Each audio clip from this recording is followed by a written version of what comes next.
رہے گا قائم پہاڑ جب نہ رہے خدایا، تیرے منہ کی ایک بات بھی ٹلے گی نہ چاہے کچھ بھی ہو۔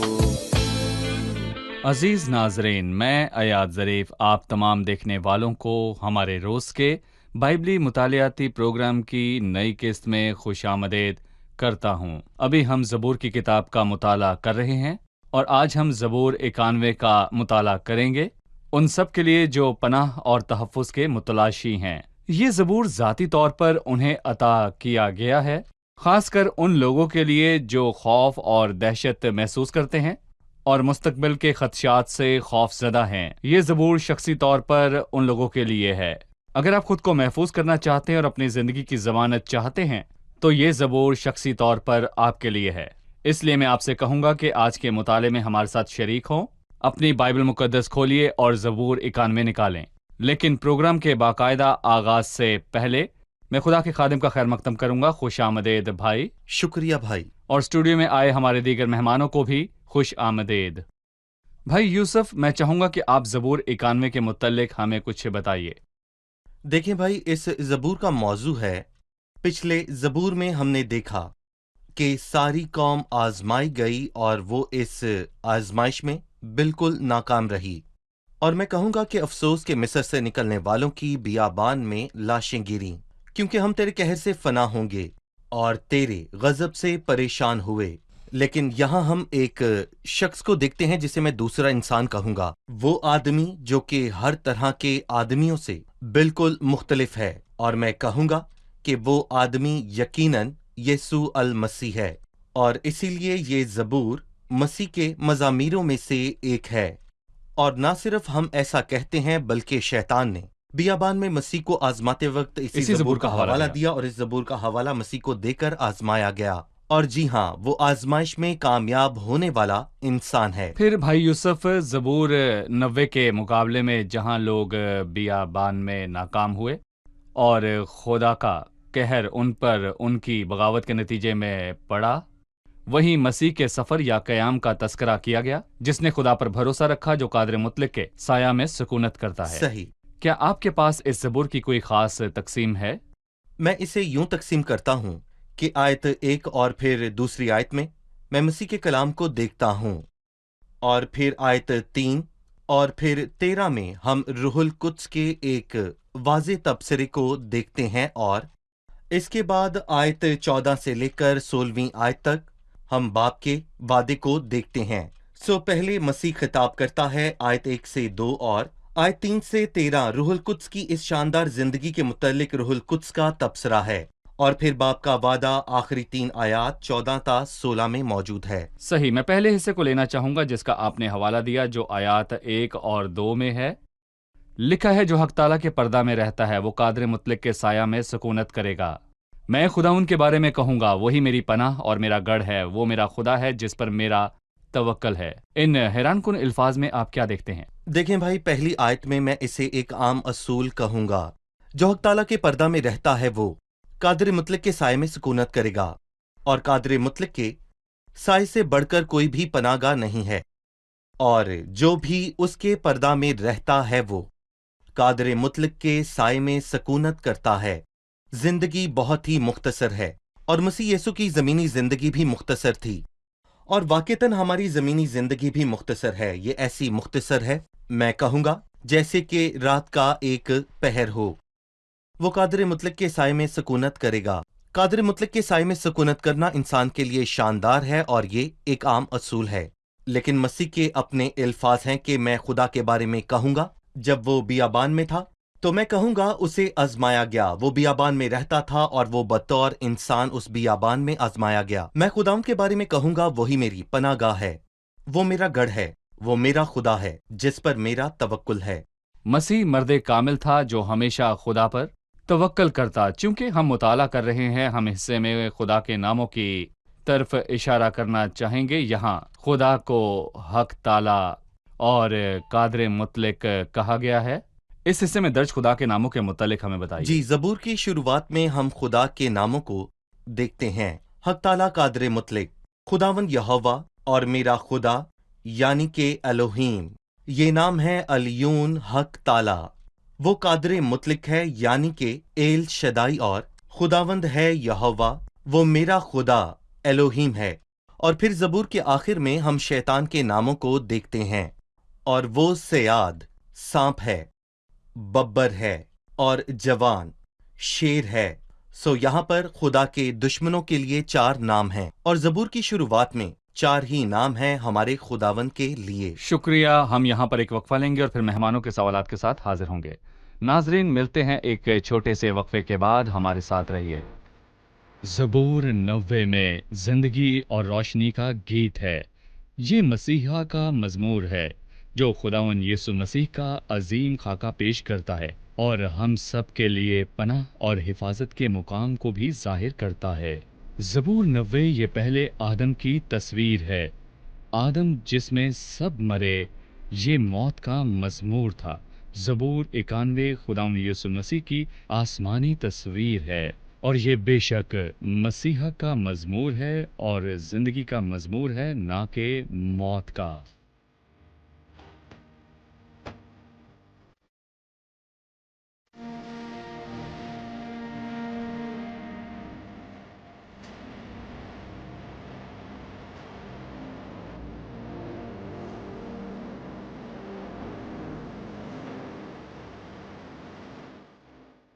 خوش آمدید۔ آئیے چلتے ہیں اپنے مہمانوں کی جانب اور جانتے ہیں ان کا سوال۔ جی، کس کا سوال ہے؟ پوچھئے۔ جی، میں تیسری آیت کے متعلق پوچھنا چاہوں گی جس میں لکھا ہے کیونکہ وہ تجھے سیاد کے پھندے سے اور مہلک وبا سے چھڑائے گا۔ بھائی یوسف، راہ میں ان دہشت میں مبتلا کرنے والی باتوں سے کیا مراد ہے؟ یقیناً میں کہوں گا کہ سیاد ابلیس ہے، جو اس دنیا میں سب سے بڑا سیاد ہے۔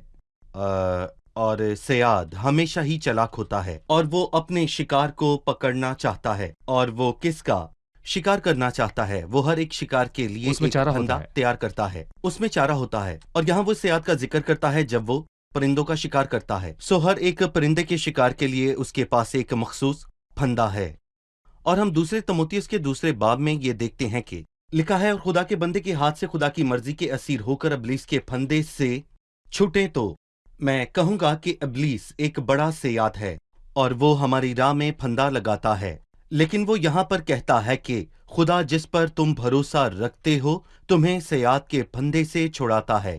بہرحال یہ ایک اور معاملہ ہے، اور وہ بات کرتا ہے مہلک وبا، یعنی گناہ جو بری طرح چمٹا ہوا ہے۔ جب ملک میں وبا پھیلے تو آپ جان لیتے ہیں، اور ہر ایک کو ہر بات سے محتاط ہونا پڑتا ہے، اور ہم کھانے پینے سے پہلے ہاتھ دھوتے ہیں اور احتیاط کرتے ہیں کیونکہ وبا پھیلی ہوئی ہے۔ لیکن یہاں ہمیں روحانی وبا نے چاروں طرف سے گھیرا ہوا ہے۔ لیکن اگر ہم حق تعالیٰ کے پردہ میں رہتے اور قادر مطلق کے سائے میں سکونت کرتے ہیں تو میں کہوں گا کہ آپ اس وبا سے محفوظ رہیں گے۔ وہ میری حفاظت کرے گا۔ جی، حفاظت۔ صحیح۔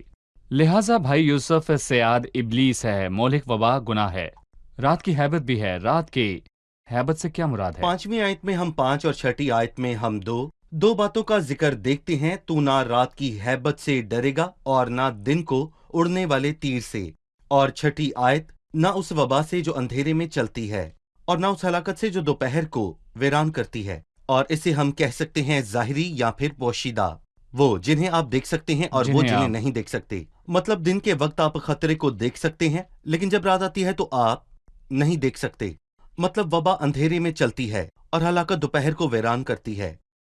اور جہاں تک ہمارا تعلق ہے، ہم بہت سی باتوں کو جانتے ہیں کیونکہ خدا ہماری حفاظت کرتا ہے۔ اے خدا، ہم تیرا شکر کرتے ہیں کہ تو نے ہمیں فلاں فلاں بات سے چھڑایا، لیکن خدا نے ہمیں ایسی باتوں سے بھی چھڑایا جنہیں ہم نہیں جانتے، اور ایسی سازشوں سے جو ہمارے خلاف تھیں، جیسا بلکہ دنوں میں ہوا جب اس نے بلام کو بلایا اور لوگ اس سے واقف نہ تھے، لیکن خدا واقف تھا، اور اس نے شریر بلام اور بل کی چالوں سے لوگوں کو چھڑایا۔ سو بہت سے خطرات جن سے ہم واقف ہوتے ہیں اور دیکھتے ہیں، انہی سے رہائی کے لیے خدا کا شکر ہے۔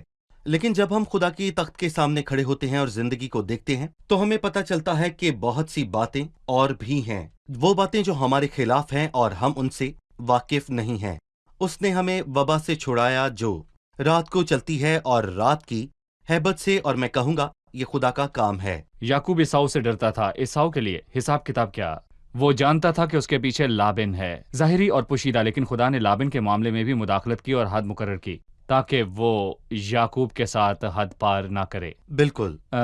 بھائی یوسف، جب اس نے رات اور دن اور دوپہر اور اندھیرے کا ذکر کیا، میں اس میں دن کے سب حصوں کو دیکھتا ہوں، یعنی رات کو اور دن کو۔ ایک 24 جنگ گھنٹے۔ مسلسل ہے بھائی یوسف، رات اور دن، دوپہر بالکل۔ اور صبح۔ آپ ہمیں ایماندار کے خلاف اس جنگ مسلسل کے متعلق بتائیں۔ ہر ایک جنگ میں کبھی وقفہ تو آتا ہی ہے، لیکن روحانی جنگ میں کہوں گا یہ کبھی موقوف نہیں ہوتی۔ ہماری جنگ عظیم تیز بگاڑنے والی آگ کی مانند ہے، لیکن میں کہوں گا کہ ہمارا پیارا منجی، ہمارا جلالی رہنما ہے، اور ہمیں ہمیشہ تیار رہنا چاہیے، کیونکہ ہم نہیں جانتے کہ ہمارا دشمن ہم پر کب حملہ کر دے۔ وہ ایسا ہے۔ اس لیے مسیح نے بہت اہم بات اپنے شاگردوں سے کہی، لیکن انہوں نے غور نہ کیا، اور وہ ناکام ہوئے کیونکہ انہوں نے غور نہ کیا۔ جاگو اور دعا کرو تاکہ آزمائش میں نہ پڑو۔ انہوں نے ایسا نہ کیا، وہ آزمائش میں پڑے اور وہ ناکام ہوئے۔ اور میں کہوں گا کہ پترس نے سبق سکھایا، کیونکہ اس نے اپنے پہلے خط میں ایمانداروں سے کہا، تم ہوشیار اور بیدار رہو، تمہارا مخالف ابلیس گرجنے والے شیر ببر کی مانند ڈھونڈتا پھرتا ہے کہ کس کو پھاڑ کھائے۔ تم ایمان میں مضبوط ہو کر اس کا مقابلہ کرو۔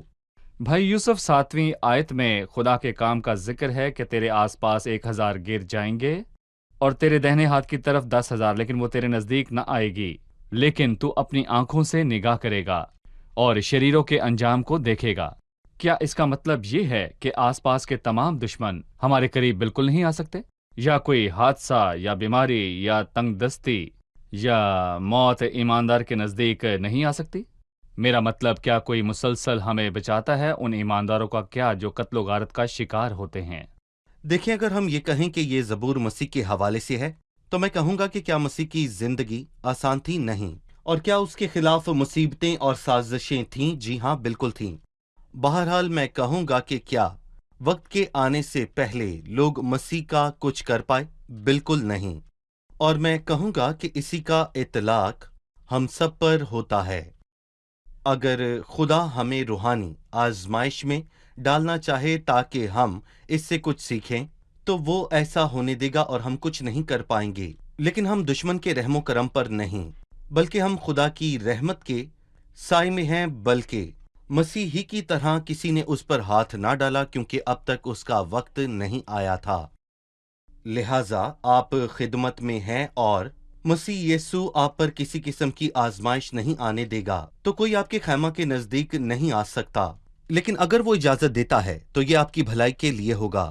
میرا مطلب، آزمائش پالوس پر آئی، لیکن یہ اس کی بھلائی کے لیے تھی، اور اس نے کہا کہ اس لیے میں مسیح کی خاطر کمزوری میں خوش ہوں تاکہ مسیح کی قدرت مجھ پر چھائی رہے، کیونکہ جب میں کمزور ہوتا ہوں تو اسی وقت زوراور ہوتا ہوں۔ خدا کے مداخلت کرنے کے حوالے سے بائبل کا نظریہ یہ نہیں کہ وہ مکمل رہائی کے لیے مداخلت کرتا ہے، بلکہ خدا مصائب کو آنے دیتا ہے تاکہ اس سے اسے جلال ملے۔ دیکھیں، میں کہوں گا کہ مجھے دوسرے تموتیس کے 3 باب میں پالوس کی بات اچھی لگی، جب اس نے ان مصیبتوں کا ذکر کیا جو اس نے اکنیم اور دربے اور لسترا میں برداشت کی۔ اسے سنسار کیا گیا اور انہیں لگا کہ وہ مر گیا ہے، اور اس نے ان آزمائشوں کے متعلق کہا کہ اس نے مجھے ان آزمائشوں سے چھڑا لیا ہے، اور میں کہوں گا انہوں نے اسے سنسار کیا، وہ مر گیا، لیکن وہ مرا نہیں، بلکہ وہ سلامتی سے اٹھا، اور وہ سخت آزمائش اس کی اور بھائیوں کی تسلی کا باعث بنی۔ 9ویں آیت میں لکھا ہے، پر تو اے خداوند میری پناہ ہے، تو نے حق تعالیٰ کو اپنا مسکن بنا لیا ہے، تجھ پر کوئی آفت نہیں آئے گی اور کوئی وبا تیرے خیمہ کے نزدیک نہ پہنچے گی، کیونکہ وہ تیری بابت اپنے فرشتوں کو حکم دے گا کہ تیری سب راہوں میں تیری حفاظت کریں، وہ تجھے اپنے ہاتھوں پر اٹھا لیں گے تاکہ ایسا نہ ہو کہ تیرے پاؤں کو پتھر سے ٹھیس لگے۔ وہ کہتا ہے کیونکہ تو نے، پھر وہ اگلی بات گویا خاص بات کرتا ہے، گویا وہ کہتا ہے کہ تو کہاں۔ یہاں خطاب خداوند سے کیا گیا ہے، پر تو اے خداوند میری پناہ ہے، اور بولنے والا مسیح ہے، کیونکہ مسیح نے خدا سے کہا، پر اے خداوند تو میری پناہ ہے۔ نہ صرف یہ، بلکہ تو نے حق تعالیٰ کو اپنا مسکن بنا لیا ہے، اور یہاں پر ہم مسیح کی فتح مندی کی کنجی کو دیکھتے ہیں، یعنی اس کا خدا کو مسکن بنانا، مطلب ہماری فتح مندی مسیح کو اپنا مسکن بنانا ہے۔ اگر ہم مسیح کو مسکن بناتے ہیں تو فتح مندی ہماری ہوگی جیسے مسیح کی ہوئی، جبکہ وہ ابلیس کے ہاتھوں آزمایا گیا، جیسا کہ ہم اگلی آیت میں پڑھیں گے۔ اور میں کہوں گا کہ انہی آیات کا حوالہ ابلیس نے بھی دیا، لیکن مسیح فتح رہا کیونکہ اس نے حق تعالیٰ کو مسکن بنایا۔ بھائی یوسف، آپ نے کہا کہ یہ آیات مسیح کی آزمائش کا حوالہ دیتی ہیں، جبکہ ابلیس نے پاس آ کر بیابان میں اسے آزمایا۔ تجھ پر کوئی آفت نہیں آئے گی اور کوئی وبا تیرے خیمہ کے نزدیک نہ پہنچے گی۔ اور وہ حصہ جس کا حوالہ ابلیس نے دیا، کیونکہ وہ تیرے نام کی بابت اپنے فرشتوں کو حکم دے گا کہ تیری سب راہوں میں تیری حفاظت کریں۔ میرا سوال ہے، سب جانتے ہیں کہ مسیح آزمائش میں فتح مند ہوا، لیکن وہ فتح مند کیوں ہوا؟ اور کیا کوئی امکان تھا بھلے ہزاروں میں ایک ہی ہو کہ مسیح اس آزمائش میں فتح مند نہ ہوتا؟ یا کیا مسیح کے لیے پہلے ہی کوئی مسئلہ نہ تھا کیونکہ اس میں گناہ نہیں، وہ گناہ نہ کرتا؟ اگر نتیجہ پہلے ہی معلوم تھا تو وہ آزمایا کیوں گیا؟ یہ ثابت کرنا ضروری تھا کہ وہ ایسا ہے، یعنی کہ وہ پاک ہے، اور جی ہاں، اس کی پاکیزگی کا ثبوت دینا بہت ہی لازمی تھا، اور اسی لیے خدا نے اس پر آزمائش آنے دی۔ لیکن نتیجہ تو پہلے سے ہی طے تھا کہ وہ مولود مقدس خدا کا بیٹا کہلائے گا، لیکن اس کی پاکیزگی کے ثبوت کے لیے اسے جنگ میں اترنا پڑا۔ فتح یا پھر شکست کے لیے نہیں، بالکل نہیں، کیونکہ یہ ایک شیطانی سوچ ہے، کیونکہ مسیح اپنی پیدائش ہی سے پاک تھا۔ اور میں کہوں گا، کیا ایسا پاک جس کا مسکن حق تعالیٰ ہے، تو جس نے خود حق تعالیٰ سے کہا کہ تو میرا مسکن ہے، کہ تو نے حق تعالیٰ کو اپنا مسکن بنا لیا، تو کیا وہ گناہ میں پڑ سکتا ہے؟ ناممکن۔ لیکن بیابان میں ابلیس کی آزمائش نے مسیح کی پاکیزگی کا ثبوت دیا۔ آزمائش کا مقصد یہ نہ تھا کہ وہ قائم رہے گا یا گرے گا، بلکہ یہ ثابت کرنا تھا کہ وہ ہرگز گر نہیں سکتا۔ یہ ناممکن تھا۔ ہم ایک وقفے کے بعد مہمانوں کے سوالات کے ساتھ حاضر ہوں گے۔ ناظرین، ملتے ہیں ایک چھوٹے سے وقفے کے بعد، ہمارے ساتھ رہیے۔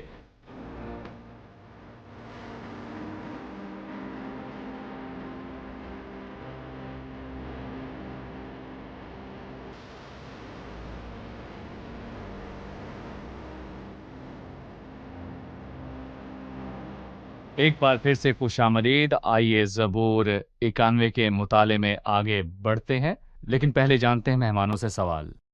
11ویں آیت میں لکھا ہے، کیونکہ وہ تیری بابت اپنے فرشتوں کو حکم دے گا کہ تیری سب راہوں میں تیری حفاظت کریں۔ کیا یہ الفاظ مسیح کے لیے ہیں یا ہمارے لیے بھی ہیں؟ اور کیا فرشتوں کا ہم سے کوئی تعلق ہے؟ جی بھائی یوسف، اس کے بارے میں آپ کیا کہیں گے؟ آیت ہے کہ وہ تیری بابت اپنے فرشتوں کو حکم دے گا، اور یہاں کس کی بابت کہا گیا؟ وہ جس نے کہا، پر تو اے خداوند میری پناہ ہے، تو نے حق تعالیٰ کو اپنا مسکن بنا لیا ہے۔ اور میں کہوں گا، اس آیت کا اطلاق وسیع ہو سکتا ہے، نہ صرف مسیح کے لیے بلکہ ہر اس شخص کے لیے جو خدا پر بھروسہ رکھتا ہے۔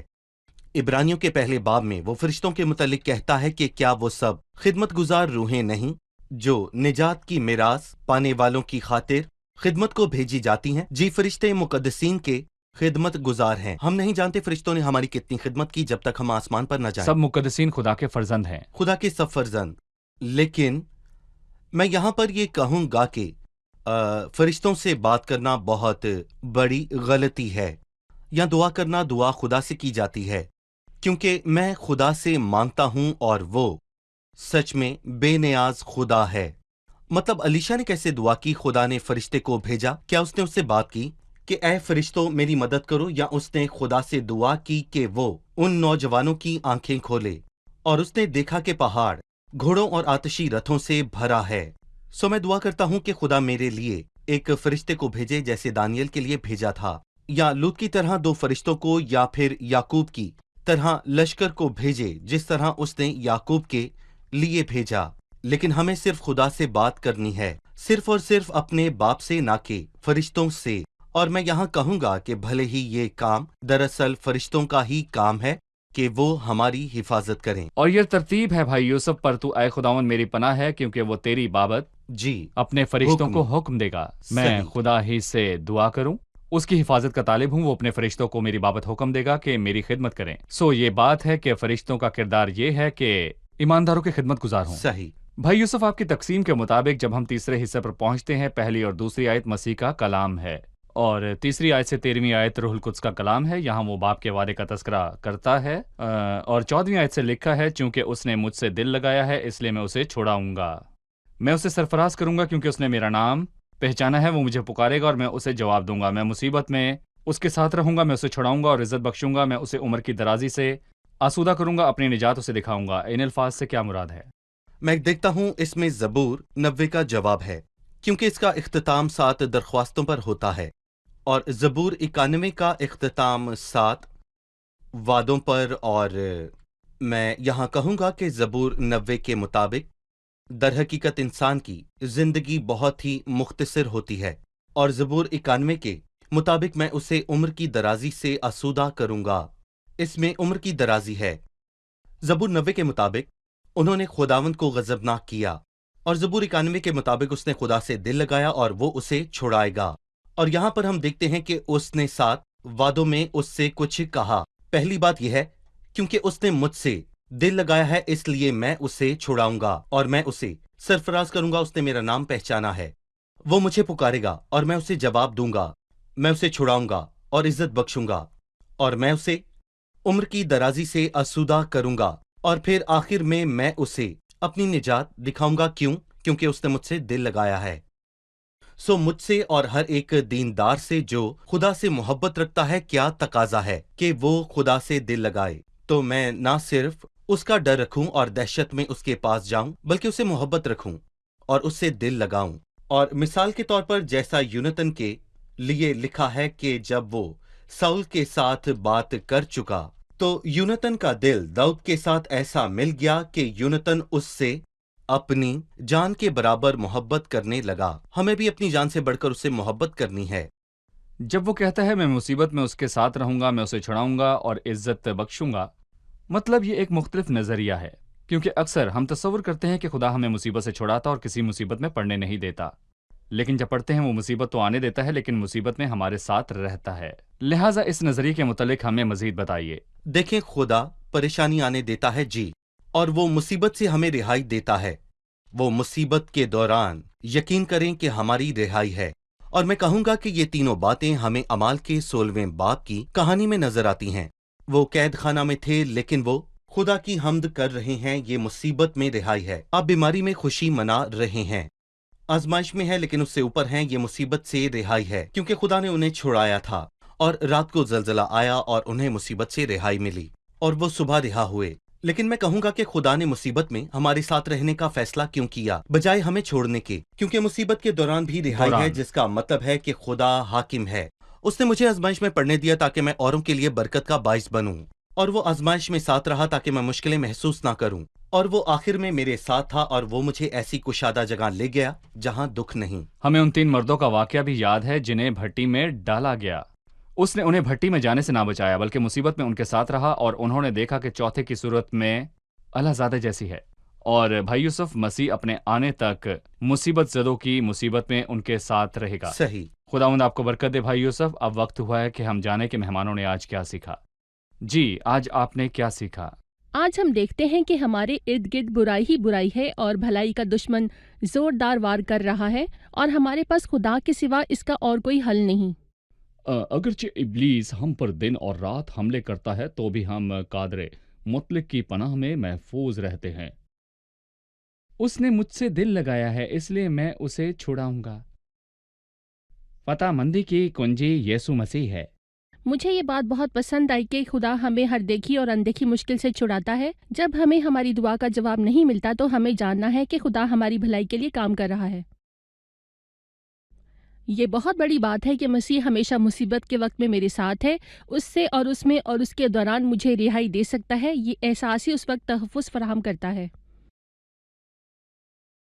زیادہ تر جنگوں میں صلح کی خاطر وقفے آتے ہیں، بہرحال روحانی جنگ میں کوئی وقفہ نہیں آتا، جیسا کہ ہم نے دیکھا کہ دوپہر میں، تاریکی میں، رات میں، لیکن خدا ہر وقت ہمارے ساتھ رہتا ہے۔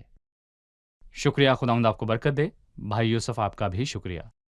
ناظرین، خدا کا آپ کے لیے یہ وعدہ ہے کہ وہ میرا نام پکارے گا اور میں اسے جواب دوں گا، میں مصیبت میں اس کے ساتھ رہوں گا، میں اسے چھڑاؤں گا اور عزت بخشوں گا، عمر کی درازی سے اسے آسودہ کروں گا اور اپنی نجات اسے دکھاؤں گا۔ خداوند آپ کے لیے ہے، آپ کے ساتھ ہے۔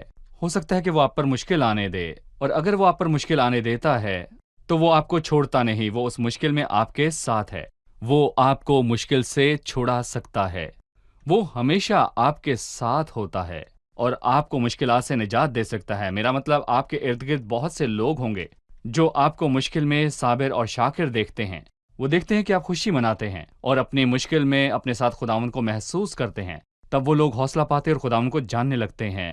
وہ لوگ وہی اطمینان پاتے ہیں جو اطمینان خدا آپ کو دیتا ہے۔ اس لیے جب آپ مشکل میں پڑیں تو ہمت نہ ہاریں، بلکہ اس سے کہیں خداوند میری آنکھوں کو کھول کہ میں تجھے اپنے ساتھ دیکھ سکوں، میری آنکھیں کھول کے تیرے سہارے کو دیکھ سکوں، میں مصیبت میں اس کے ساتھ رہوں گا، میں اسے چھڑاؤں گا اور عزت بخشوں گا۔ کتنے لوگ آپ کو مصیبت میں صابر اور شاکر دیکھ کر برکت پائیں گے، اس لیے اپنے اعتماد کو نہ کھوئیں، اس کا انعام بہت بڑا ہے۔ اگلے پروگرام میں پھر ملیں گے۔ خداوند آپ سب کو برکت دے۔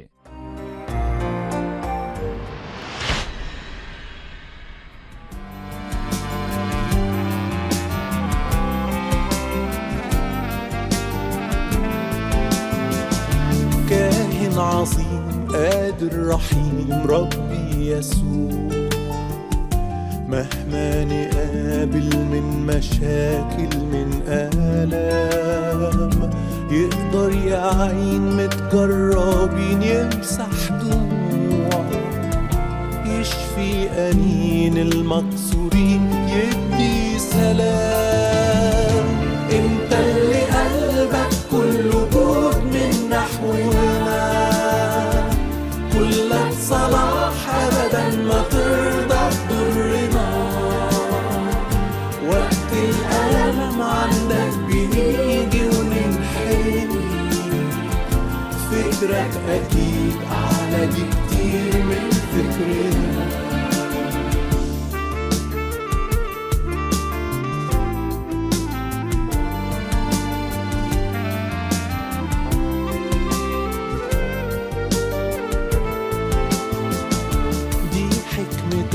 مخضع لأمرك يا حبيب، انت الحكيم فوق العقول طرقك يا رب، بعد السفر لازم يروح بيته الغريب، وانت رفيق للي في سفر وأحن أب.